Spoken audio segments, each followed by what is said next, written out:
My husband Sterling decided I wasn't worthy of his new elite circle.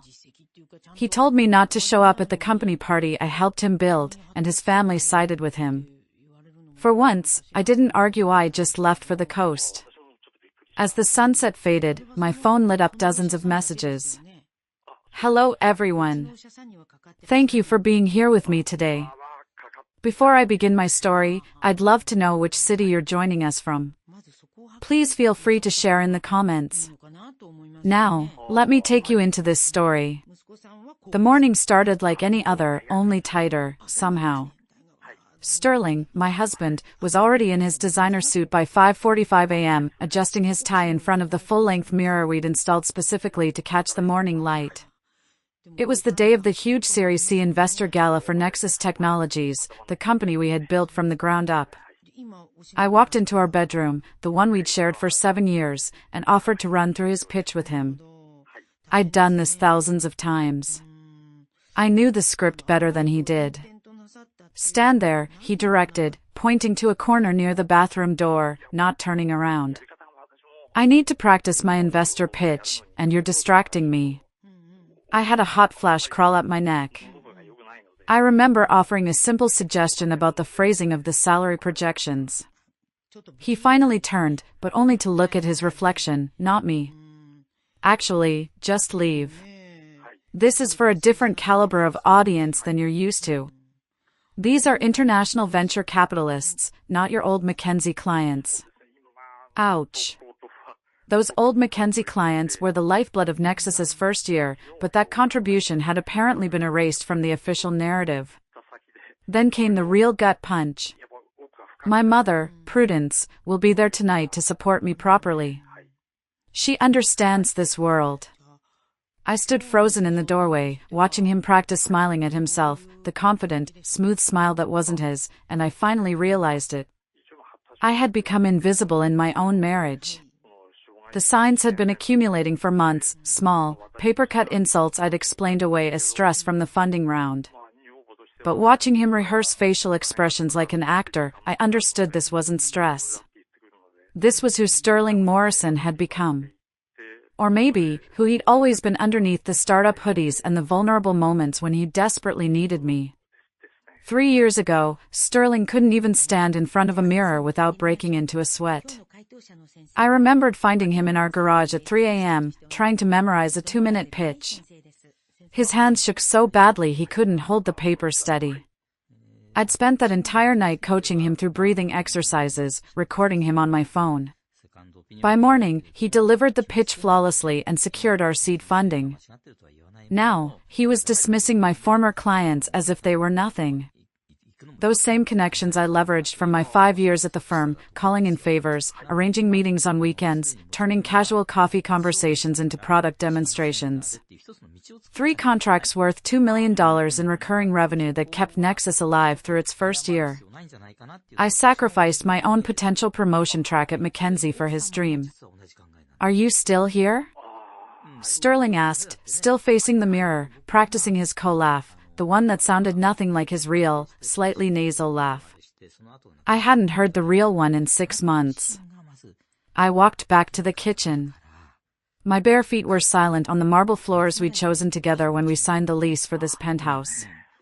Back then, Sterling had insisted we needed a place that would impress investors. I'd agreed, even though the rent consumed nearly half our budget. Now, I realized I'd been furnishing his stage, not our home. I was making coffee when my phone buzzed. It was a text from Gwendolyn, my former McKinsey colleague, who was now Nexus's head of operations, a job I had helped her get. The message contained no words, just a screenshot that made my stomach twist into a tight knot. It was an internal budget document for tonight's gala. I used to prepare these spreadsheets for Sterling when he was still learning how to manage company finances.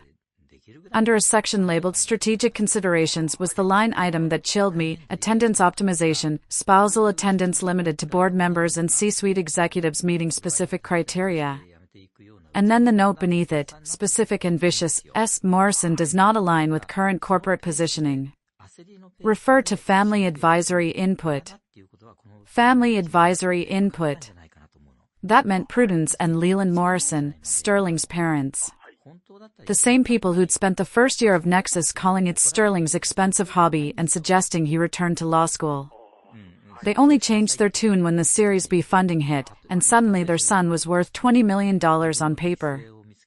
Now, they were advising him on which spouse met the criteria for a corporate event. I thought about our garage office where Nexus was born. The card table we'd used as a desk.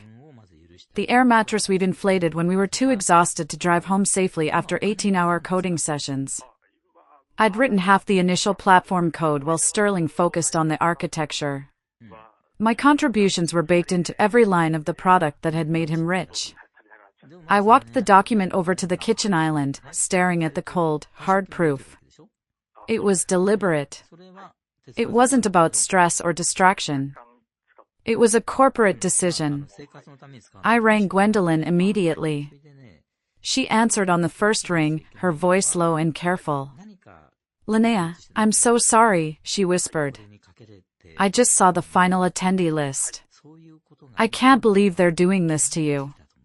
"It's strategic," I heard myself say, echoing Sterling's corporate speak. "Apparently, I don't project the right image for international venture capitalists. That's complete garbage, and you know it. You built half that company. Your connections brought in the initial revenue. Heck, you taught Sterling how to read a balance sheet through the bedroom door." I could hear Sterling practicing his pitch in the background, his voice carrying the artificial confidence he'd learned from expensive executive coaching. "Nexus Technologies represents the future of integrated platform solutions," he declared to his reflection. Gone was the man who'd once described our company as trying to make boring business software slightly less boring. I lowered my voice. "Gwendolyn, does everyone at the company know I'm not invited tonight?" The pause told me everything. The sound of a cup clattering in the background. "The executive team knows. Sterling announced it at yesterday's leadership meeting. Said it was a strategic decision made in consultation with the board and family advisors." Family advisors. There it was again. I'd been evaluated by committee and found lacking. Gwendolyn's words hung in the air as I sat down my phone. The humiliation wasn't private anymore. It was corporate policy. I spent the next 2 hours in a daze. I tried to do laundry, but I just put the same load in the washer 3 times. I tried to pay a bill, but I kept typing the wrong account number. I felt this intense need to leave the penthouse, to just get out of the stage I had helped build for him. By 2 p.m., the silence of the penthouse was screaming at me. I dressed carefully, in my best business attire, the charcoal suit I'd worn to our Series B closing. I drove to Nexus headquarters. The building gleamed in the afternoon sun, all glass and steel ambition. The security guard, Marcus, who had known me since we operated from a co-working space, looked painfully uncomfortable when I walked through the lobby. "Afternoon, Mrs. Morrison," he said, not quite meeting my eyes. He knew too. The elevator ride to the 20th floor felt endless. When the doors opened, Jennifer, Sterling's latest assistant, looked up, and her face went pale. "Linnea, Mr. Morrison is in a meeting with investors right now," she stammered. "I know," I said, walking past her towards Sterling's corner office. Through the glass walls, I could see him gesturing at a presentation. 3 men in expensive suits nodded along. Everything about that office was calculated for maximum impact, including apparently my absence. 20 minutes later, the investors filed out. Sterling stood in his doorway, his expression unreadable. "We need to talk," I said. He stepped aside, letting me enter, then closed the door. The office smelled like his cologne, something French that Prudence had gifted him. I walked to his desk, putting the massive oak surface between us like a barrier. "You came here to make a scene?" he asked, adjusting the Hermes tie his mother had given him last Christmas. "I came here for an explanation, a real one, not corporate doublespeak."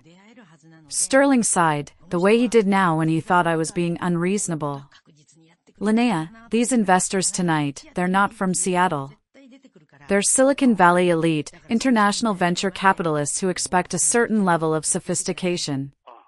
You're brilliant at strategy, I'll give you that. But this is about cultural fit. Cultural fit. I repeated the words, letting them hang. I have an MBA from Northwestern. I worked at McKinsey for 5 years. What culture am I not fitting into? It's not that simple. He moved to the window, gazing out at the water. These people can sense things. They read subtle cues. The way someone holds a wine glass, the references they make in conversation, whether they summer in the Hamptons or Martha's Vineyard. You don't speak their language. I felt a hot flash crawl up my neck again. I speak 3 languages fluently, I shot back, including the coding languages that built the platform they're investing in. That's not what I mean, and you know it. The memory of last month's dinner at his parents' estate suddenly felt sharp. Prudence had introduced me to her friend, whose husband ran a private equity firm. I'd walked into the drawing room, yes, they called it a drawing room, to hear Prudence saying, and this is Sterling's wife, Linnea. She used to help with marketing back when the company was still small. Used to. Small. Every word chosen to diminish my ongoing contribution. Your mother made it very clear last month that I don't belong in your world, I said now. Sterling turned around, his face set in that board meeting expression. My family understands this environment. They've been part of it for generations. They only want what's best for the company. What's best for the company, I said slowly, or what's best for their image? He moved back to his desk. Look, my family agrees that sometimes the most supportive thing a spouse can do is step back. This isn't personal. When did Prudence and Leland become the board of directors for our marriage? I felt the heat rising in my voice. They're advisors. They have experience with this level of society. This level of society. The level where wives are evaluated by committee and found lacking. Mom says your presence might send the wrong signal to potential investors worth hundreds of millions. These people expect a certain type of presentation. A certain type of wife, you mean? I challenged him. He didn't deny it. Instead, he looked at his new Patek Philippe watch. The gala starts in 4 hours. I need to prepare. That was it. Dismissal. No apology, no acknowledgement of what this meant. You're right, I said quietly, standing up. I don't fit into this world you've created. The world where people are evaluated like stock options and marriages are treated like merger agreements. I walked to the door, then turned back, my eyes locking on his. Your parents must be so proud. You've finally become exactly what they always wanted. Someone who measures human worth in terms of strategic value. The drive back to the penthouse took 12 minutes. I spent them making a mental list. By the time I parked, I'd already pulled up vacation rentals on my phone. Cannon Beach, Oregon. A cottage on the coast, available immediately. The photos showed rough wooden walls, mismatched furniture, and an unobstructed view of the Pacific, everything Sterling would consider beneath our status. I started packing.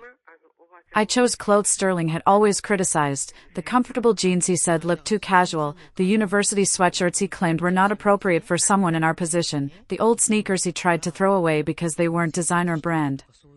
Each item felt like reclaiming a piece of myself I'd gradually surrendered. I didn't pack anything designer. No expensive heels. I didn't need to be ready for an impromptu funeral or a charity event. I just needed to be Linnea. The penthouse felt like a museum as I moved through it one last time. Every carefully chosen piece of furniture, every precisely placed artwork, all selected to project success and sophistication. None of it felt like home. I left my set of keys on the marble counter next to the invitation for tonight's gala that bore only Sterling's name. No note, no dramatic goodbye, just absence, clean and simple. Let him explain that to his strategic advisors. The drive out of Seattle felt like exhaling after holding my breath for 3 years. In the rearview mirror, the city's skyline grew smaller. All those glass towers full of people calculating each other's worth. I drove for hours, the Pacific Coast Highway stretching ahead as dusk fell, my headlights cutting through the coastal fog that rolled in like a living thing. For hours out of Seattle, I finally turned down the gravel road that led to the cottage. My car's GPS struggled to maintain signal. When the small wooden house appeared through the mist, perched on its bluff like a bird's nest, something in my chest loosened for the first time in months. Elena, the owner, stood on the porch, wearing paint-splattered overalls and holding a lantern that cast warm light. Her gray hair was twisted into a messy bun held by what appeared to be a paintbrush. Her smile held no judgment, only welcome. "You must be Linnea," she said, her voice carrying a slight accent. "You look exactly like someone who needs to disappear for a while." The accuracy of her observation should have been unsettling, but instead, it felt like permission. She handed me the keys, heavy and old-fashioned, then gestured to a bottle of red wine sitting on the porch railing. "Local vineyard," she explained. "For whatever you're escaping or celebrating. Sometimes they're the same thing." The cottage was nothing like our Seattle penthouse. The floors creaked, the windows rattled in the wind.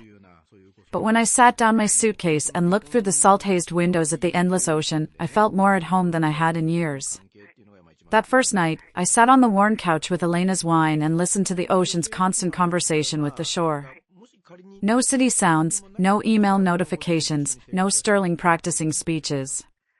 Just the rhythmic crash of waves. I turned my phone to airplane mode and shoved it deep into my suitcase. The next morning arrived with aggressive sunshine and the sound of seagulls arguing. I made coffee in the ancient percolator, the kind that required actual attention instead of just pressing a button, and carried my mug out to the deck. The Pacific spread before me, endless and indifferent, not caring about quarterly reports or strategic positioning. I spent that first day walking the beach until my legs ached. I stopped to examine the perfect spiral of a shell, the way kelp looked like calligraphy. My fingers remembered how to work the old camera I'd brought, the one I'd bought in college when I dreamed of being a photographer before Mackenzie recruited me. By the second day, I'd established a routine that would have horrified Sterling, wake whenever my body decided. Coffee on the deck. Long walks with no destination. Reading actual books, the ones I'd bought years ago but never opened because there was always another pitch deck to review, another investor presentation to polish. On the third morning, Elena appeared on my deck, carrying her own coffee mug and a sketch pad. "Mind if I join you?" We sat in comfortable silence for a while. "You have the look," she finally said, not glancing up from her drawing, of someone recalculating their entire life. "That obvious? I've been running this cottage for 15 years. I've seen every kind of escape artist there is. Divorced executives, burned-out doctors, writers with block. You're in the suddenly realized I've been living someone else's life category." I laughed, surprised by how bitter it sounded.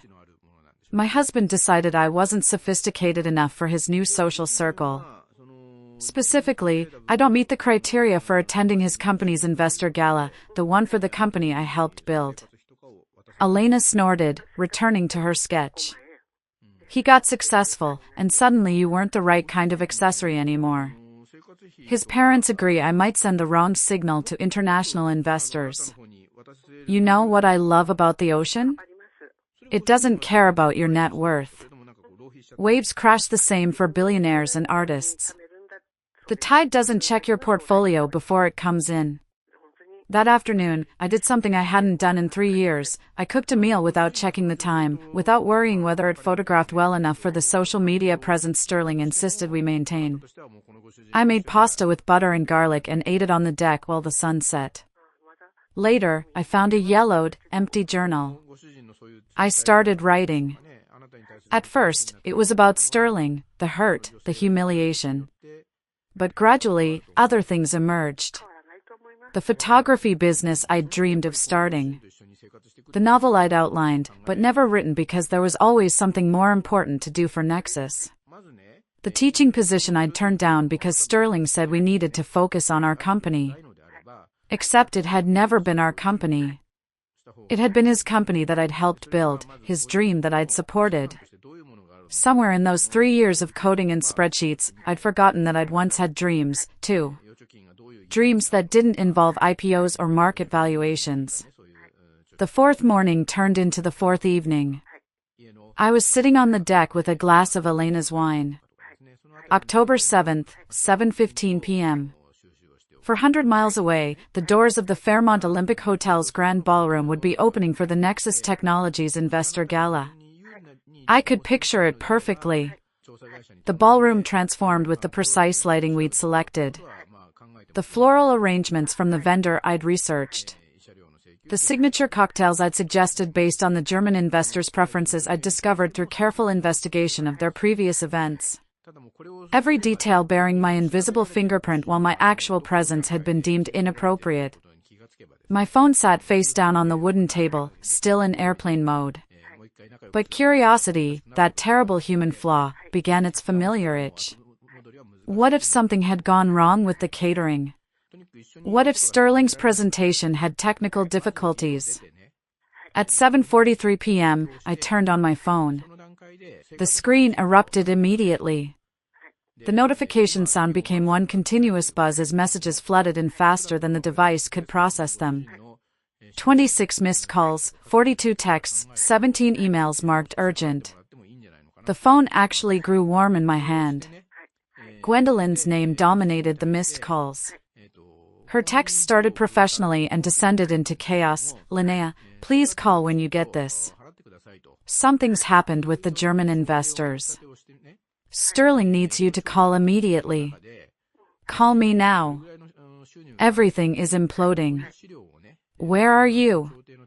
This is insane. The investors are walking out. Sterling's having a meltdown. Then, something that made me sit up straight.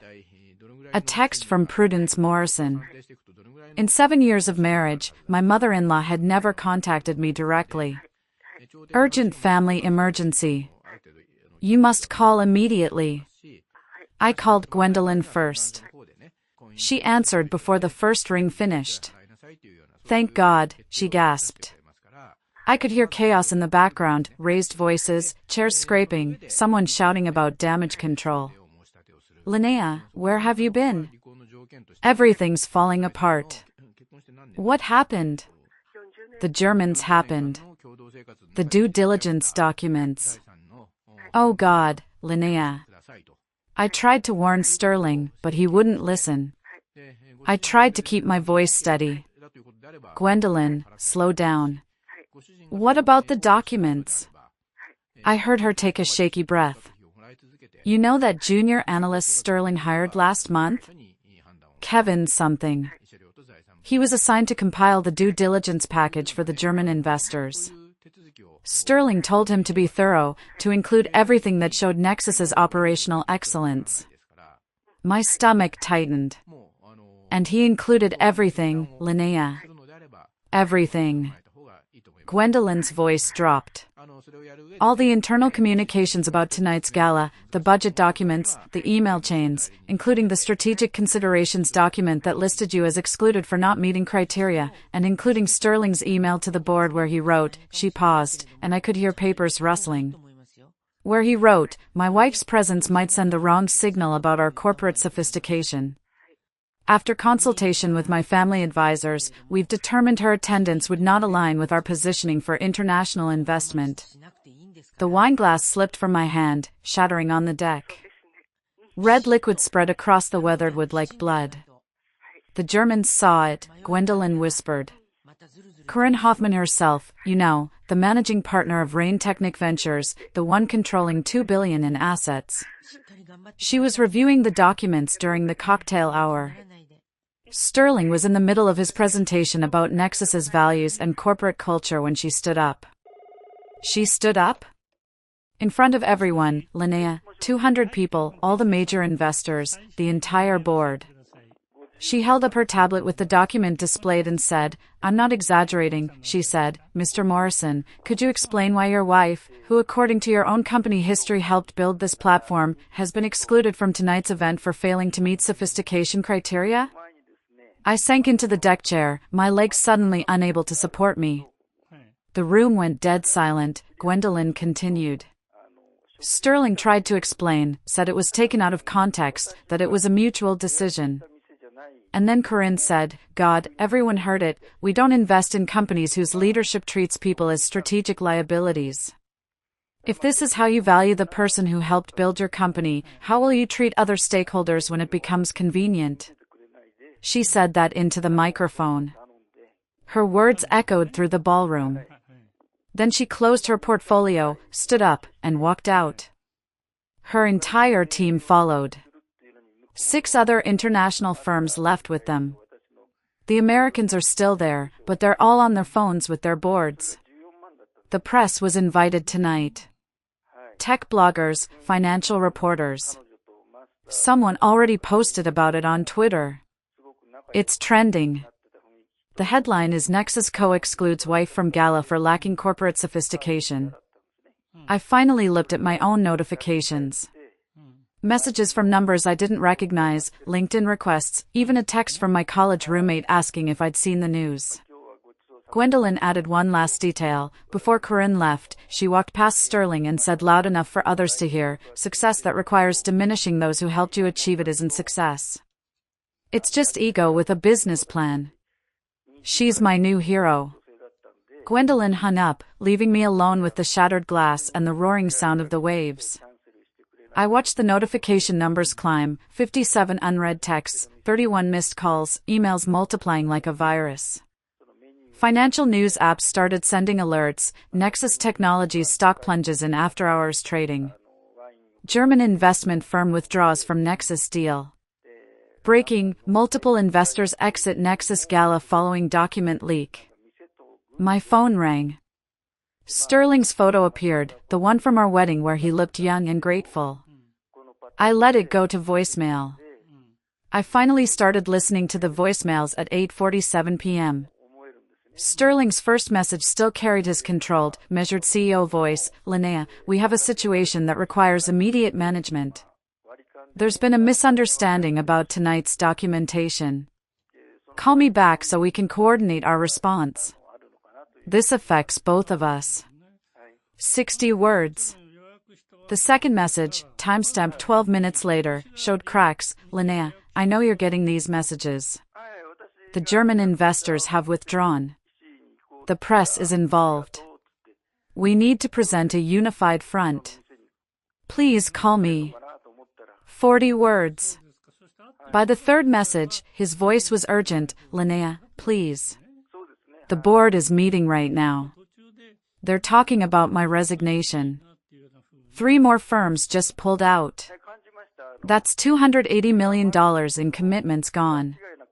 You have to help me explain this. Tell them it was your choice not to attend." 68 words. The fourth message abandoned all pretense. "Linnea, please." TechCrunch posted the story. It's everywhere. My phone won't stop. Reporters, investors, the board. They're saying I've destroyed the company's reputation. This can't be how it ends. Not after everything we built. 60 words. The fifth message was barely recognizable as Sterling, hollow and defeated. "The stock is down 38%. 38%, Linnea. Do you understand what you've done? The board is panicking. We need you to say this was mutual. Please, I'm begging you." 47 words. I moved to the next voicemail. Leland Morrison's voice filled my ear, cold and threatening. "Linnea, this is Leland. I don't know what game you're playing, but you're destroying our family's reputation. Sterling's career is in ruins. Prudence is being bombarded with calls from our associates. If you don't immediately release a statement supporting Sterling, I'll pursue every legal option available.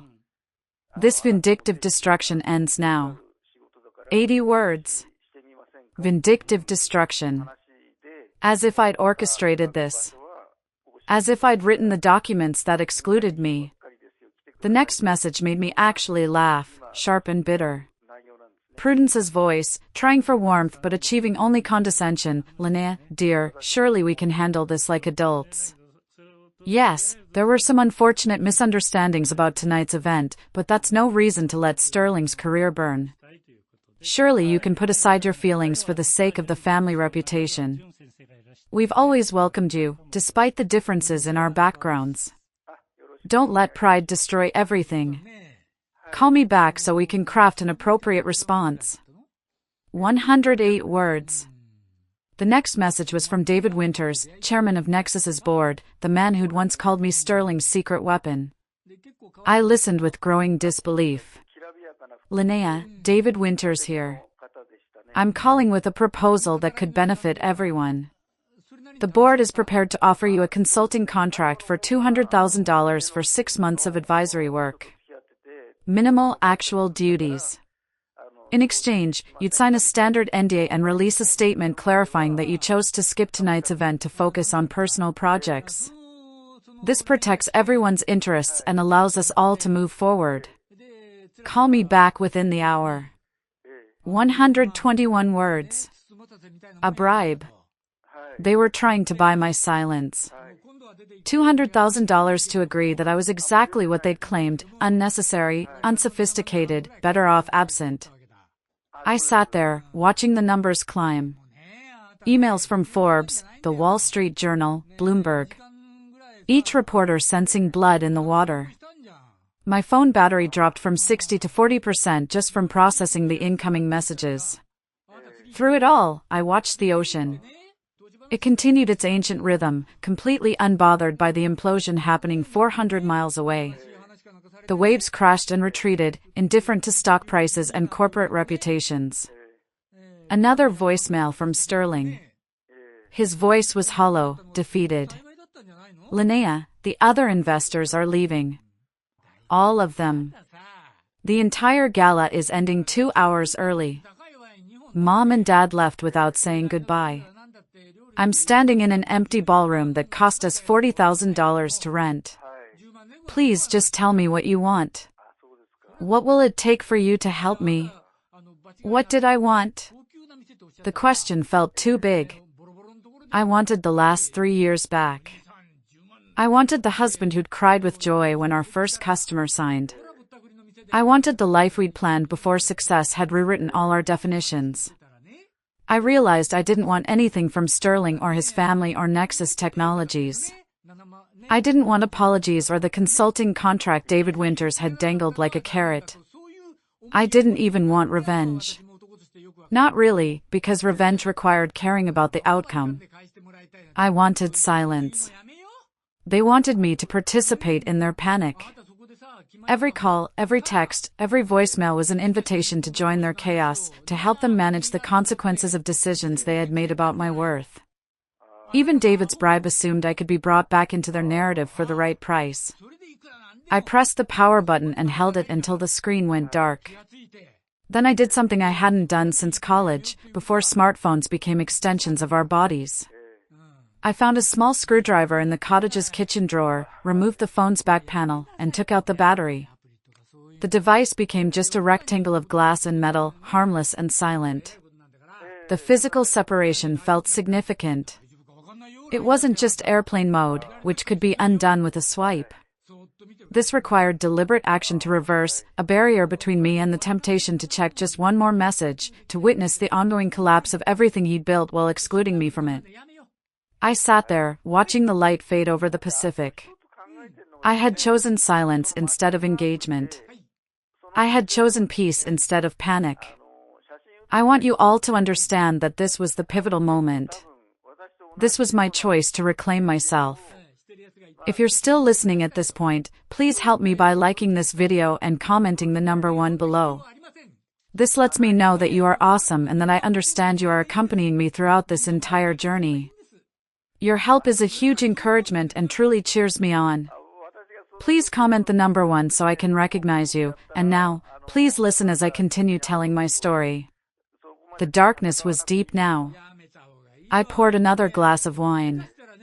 The broken glass from earlier still littered the deck, catching the last light like scattered garnets. I'd clean it up tomorrow. Tonight, I just wanted to sit with the strange, unsettling relief. Around midnight, I heard footsteps on the gravel path. Elena appeared carrying a thermos and wearing a thick cardigan over her paint-stained clothes. She took one look at my face, at the dismembered phone on the table, and settled into the other chair without asking permission. "Bad news or good news?" she asked, pouring something hot and fragrant from her thermos into a mug she brought for me. I realized it was something herbal that smelled like comfort. "I'm not sure yet," I said honestly. Then, because the darkness and her presence made honesty easier, I added, "My husband's company just collapsed at a gala I wasn't invited to. Investors walked out. His career is probably over, and I'm sitting here feeling something that's not quite happiness, but isn't sadness either." "Relief," Elena said simply. "You're feeling relief." I looked at her, this woman I'd known for less than a week, and felt tears start. Not the hot, angry crying I'd done in Seattle, but cooler, almost cleansing tears. "I should feel terrible," I said. "I should want to help him, or at least feel sorry for him. But I just keep thinking about how quiet it is here, how the ocean doesn't care about any of it." Elena was quiet for a moment, sipping her tea. Then she said, "I left a law firm 15 years ago. Manhattan white shoe firm where I'd spent a decade working 100-hour weeks. I just won them their biggest case, a pharmaceutical company, 9 figures at stake." She paused, and I could see the memory playing across her face. I thought it was about partnership. I'd been promised the track. Instead, the managing partner told me I wasn't partnership material. Said I was brilliant in the courtroom, but lacked the polish and presentation their clients expected. Too intense, too focused on the work instead of the performance. He suggested I might be happier at a smaller firm where expectations were different. "After you won the millions," I said. "After I won the millions," she confirmed. So I walked out that day, packed my apartment that week, and drove across the country until I found this place. Bought the cottage with my savings, started painting, and never went back. "Did they call you? Try to get you back?" I asked. Elena smiled, the kind of smile that held years of earned wisdom. "They called for months. The case I'd won started having complications. The client wasn't happy with the replacement attorney. They offered me senior partner, my name on the door. I never answered. Eventually, they stopped calling." She leaned forward. "You know what I learned? Silence is the most powerful response to people who fundamentally misunderstood your value. They expect anger or hurt or negotiation. But silence forces them to sit with their decisions without your participation." I nodded slowly. That simple act, removing the battery, had been my ultimate act of strength. The week at Cannon Beach stretched into 8 days, then 10. Each morning, I woke to the sound of waves and the absence of urgency. On the 11th morning, I woke with a different feeling, a clarity that the silence had done its work. I knew what I wanted now. I needed to see what remained of the life I'd left behind. The drive back to Seattle felt longer than the escape had been. The trees along the highway were stripped of their leaves, everything rendered in shades of gray that matched my uncertainty. I turned my phone back on that morning, letting it charge while I packed, but I didn't look at the messages. The city appeared through the rain around 4 p.m. I'd lived here for 7 years, but driving toward our penthouse, I felt like a tourist. Our building's parking garage told the first story. I pulled into my designated spot and noticed Sterling's Tesla was gone. In its place sat nothing, just empty concrete marked with the faint tire tracks of his departure. I sat in my car for a long moment, engine off, trying to prepare myself for whatever waited upstairs. I realized I wasn't afraid of him, I was afraid of the emptiness. The penthouse felt abandoned the moment I opened the door. All the furniture remained, all the carefully chosen artwork still hung on the walls, but hollow in a way that had nothing to do with physical occupancy. The air tasted stale. I walked through the rooms slowly, noting the small absences that marked his departure. His toiletries gone from the bathroom, the closet half empty where his suits had hung. On the kitchen counter, I found a single envelope with my name written in handwriting I didn't recognize. Inside were divorce papers, the language formal and cold. Irreconcilable differences appeared multiple times, each instance a bureaucratic translation of 3 years of gradual erasure. There was no note.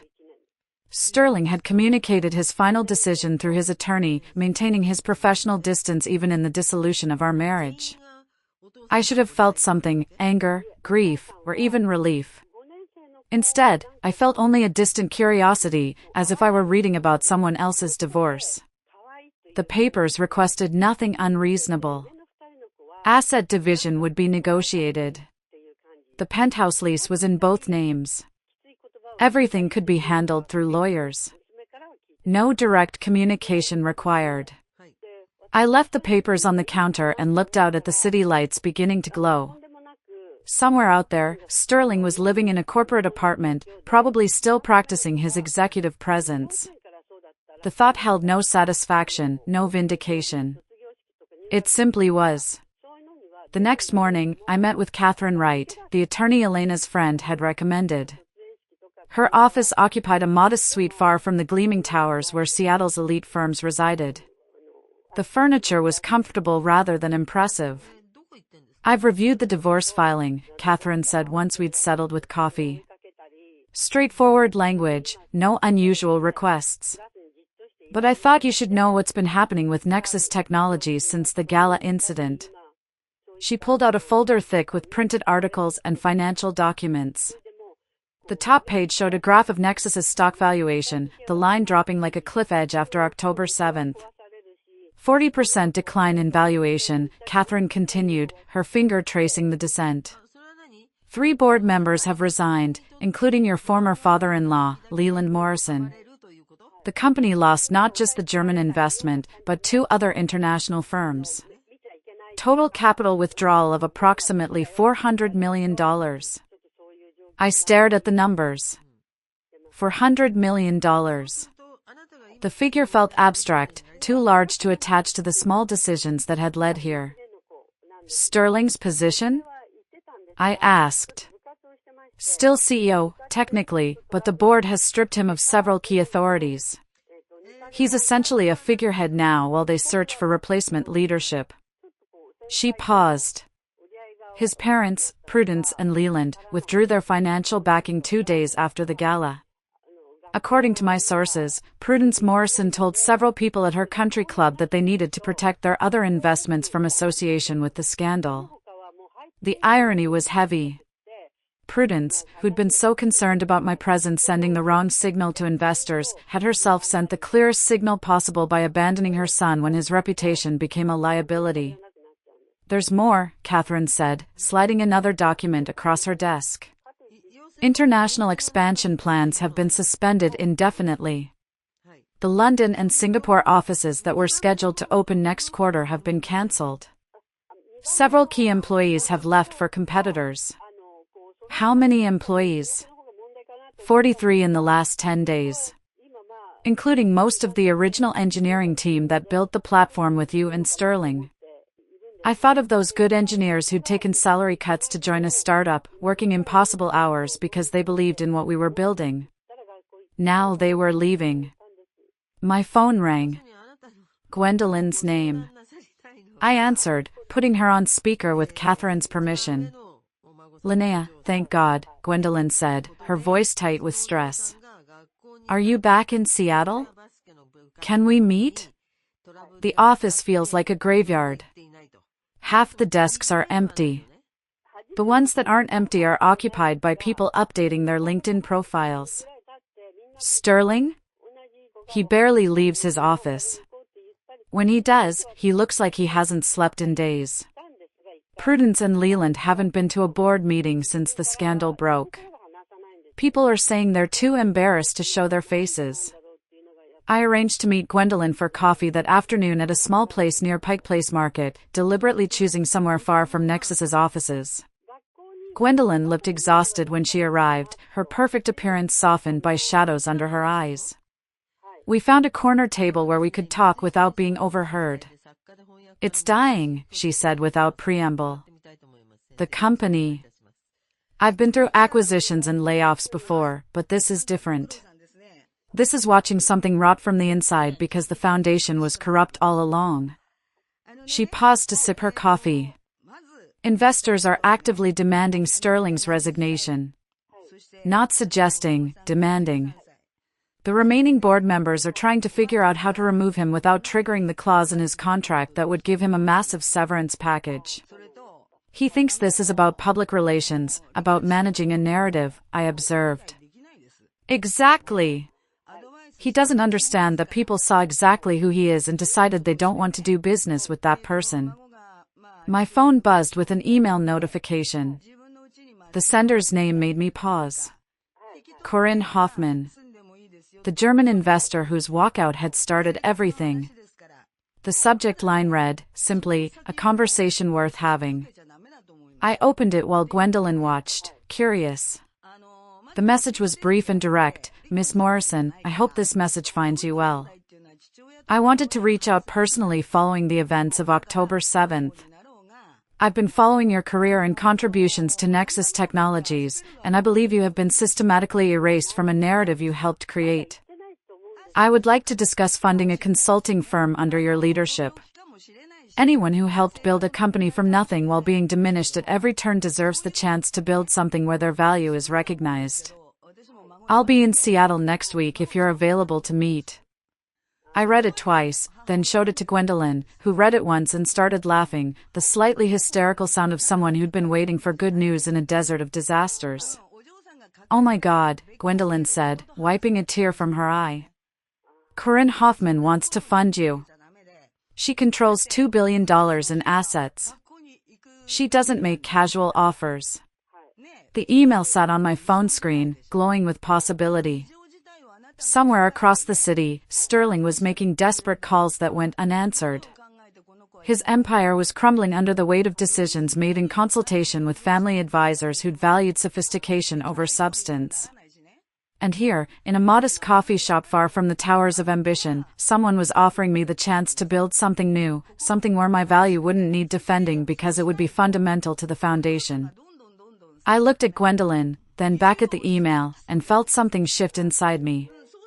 Not revenge, not vindication, just the quiet recognition that sometimes the most elegant response to being erased is to become impossible to ignore. I typed my response right there in the coffee shop, my thumbs moving across the phone screen while Gwendolyn watched with barely contained excitement. The message was simple, professional, accepting her offer to meet the following week. When I hit send, Gwendolyn reached across the table and squeezed my hand. The meeting with Corinne took place in a hotel conference room overlooking Elliott Bay, neutral territory. She arrived exactly on time, her presence commanding without being aggressive, wearing a tailored suit that spoke of quality rather than display. "Thank you for meeting me," she said. "I've done my research on your contributions to Nexus Technologies, the initial platform architecture, the enterprise client acquisition strategy, the bridge funding that kept the company alive in month 6. All documented in early filings before someone decided to edit the narrative." She slid a folder across the table. Inside were copies of documents I'd nearly forgotten existed, early investor presentations with my name listed as co-founder, email chains showing my technical contributions, even a photograph of Sterling and me together in our garage office. "This is who you were before you were erased," Corinne continued. "I want to fund the consulting firm that allows you to be that person again. Not in service of someone else's vision, but building your own." 6 months later, I stood in my new office on the 7th floor of a building in Fremont, far from the downtown towers. The space was modest, 3 rooms with large windows overlooking Puget Sound. My name was on the door in simple lettering, Morrison Strategic Consulting. I'd kept Sterling's last name, not out of sentimentality, but because it was still legally mine, and changing it felt like giving him more attention than he deserved. Besides, there was a certain poetry in building something successful under the same name he tried to exclude from his achievements. The firm launched quietly in April. Corinne had been true to her word, providing seed funding and connecting me with founders who valued substance over performance. Within 2 months, I had 3 major clients. The first was a female-founded startup in biotech, a company developing diagnostic tools. The founder, Dr. Sarah Chin, said she needed someone who understood what it meant to build something real while surrounded by people more interested in appearances. I helped her structure her Series A pitch, connecting her with investors who asked about her science before they asked about her pedigree. The second client came through Gwendolyn, who'd finally left Nexus in March. She joined a mid-stage fintech startup and recommended me to their CEO, who needed help navigating expansion without losing the culture that had made them successful. I helped them scale without sacrificing the values that had attracted their early employees. The third was a non-profit focused on bringing technology education to underserved communities. Work that paid modestly but mattered in ways that Nexus never had. The executive director told me she wanted someone who understood that impact wasn't always measured in valuations and exit strategies. My office was furnished simply. A solid desk I'd found at an estate sale, comfortable chairs for clients, bookshelves holding texts on strategy and leadership alongside novels. On one wall hung several of Elena's vibrant abstract paintings, a reminder of Cannon Beach. But the most important piece sat on my desk in a simple frame, a photograph I'd taken that night in October, the sunset over the Pacific, glowing like an ember. The image held no people, no corporate logos, no markers of success or failure. I looked at that photo every morning. It was a reminder that the most elegant form of moving forward wasn't dramatic or calculated. It was simply building something true while others discovered the consequences of their own choices. News of Sterling reached me occasionally through professional channels, the kind of information that circulated through Seattle's tech community. He remained CEO of Nexus Technologies, though the company he led bore little resemblance to what we'd built together. The valuation had stabilized at roughly 40% of its peak. The international expansion plans remained suspended. In May, Gwendolyn forwarded me a Seattle Times announcement with a single word of commentary: wow. Sterling was engaged to Vanessa Hartley, daughter of a prominent Seattle family whose wealth predated tech booms. Prudence had been quoted in the announcement describing Vanessa as from a good family who truly understands our world. I studied the engagement photo, searching for traces of the man I'd married. Sterling stood in his designer suit, Vanessa beside him. Both of them smiling the careful smiles of people who understood they were performing for an audience. He'd gotten everything he'd apparently wanted, the right kind of wife, the CEO title, his mother's qualified approval. But the image held a hollowness that even professional photography couldn't disguise. According to Gwendolyn's sources, Sterling still went to the office every day, still wore his Hermes ties. But he led a company that had lost its momentum and its soul. The innovative culture we'd cultivated in those early days had been replaced by careful risk aversion. The Morrison family's social position had shifted, causing Prudence particular distress. Prudence and Leland had quietly withdrawn from several country club committees. Their famous holiday party, which had once drawn 200 guests, had shrunk to a modest dinner. Leland had been overheard at a restaurant. We never should have encouraged Sterling's ambitions beyond his capabilities. A statement that revealed more about the Morrison family values than any amount of polished public presentation ever had. When success was assured, they'd claimed credit for Sterling's vision. When it faltered, they'd blamed him for reaching beyond his station. The family that had deemed me insufficiently sophisticated had themselves become cautious about public appearances. I turned away from my computer and looked out at Puget Sound, watching a ferry cross the water. My phone sat on the desk beside the Cannon Beach photograph, silent except for legitimate business calls. No desperate voicemails, no panic. Elena had visited last month. She'd walked through the office and said simply, "You did it. You built something that's actually yours." I'd learned something important during that week at the coast: the most elegant revenge wasn't planned or executed with careful strategy. It wasn't about making someone suffer. It was simpler than that. It was building a life so firmly grounded in your own values that other people's judgments became irrelevant. It was finding peace in the distance between who they decided you were and who you actually became. Sterling had his title and his appropriate fiancée and his mother's qualified approval. He wore his designer suits to an office that grew emptier by the quarter, having gained the appearance of success while losing everything that had made it meaningful. And I sat in my modest office, helping founders remember that the people who build the ladder deserve to climb it, too. Working with clients who valued substance over sophistication, building something that felt true. The ocean didn't care about elite circles or strategic positioning. It just kept its ancient rhythm, indifferent to human ambition. I'd learned to carry that indifference inside me, not as coldness, but as freedom. The freedom to build without performing, to succeed without diminishing others, to find peace in simply being enough exactly as I was. Thank you for listening to my story. If this resonated with you, if you know what it's like to be undervalued and then find your own path, please hit that like button. Let me know your favorite moment of vindication in the comments below. And don't forget to subscribe and share this story with someone who needs to hear it. It helps this channel more than you know. As the waves continue their timeless dance with the shore, this story leaves us with a profound truth. The measure of our worth is never dictated by others' perceptions or their fleeting definitions of success. It reminds us that true value lies in authenticity, resilience, and the courage to reclaim ourselves when the world tries to diminish us. Linnea's journey teaches us that sometimes, stepping away from what no longer serves us is the bravest step toward finding peace and purpose. In life, there will always be voices that attempt to define who we are or where we belong. But the power to decide our path, our identity, and our worth rests solely within us. The most meaningful victories are not found in revenge or validation from others, but in the quiet strength of building a life that aligns with our values and aspirations. What about you? Have you ever faced moments where you had to rediscover your worth and rebuild your path?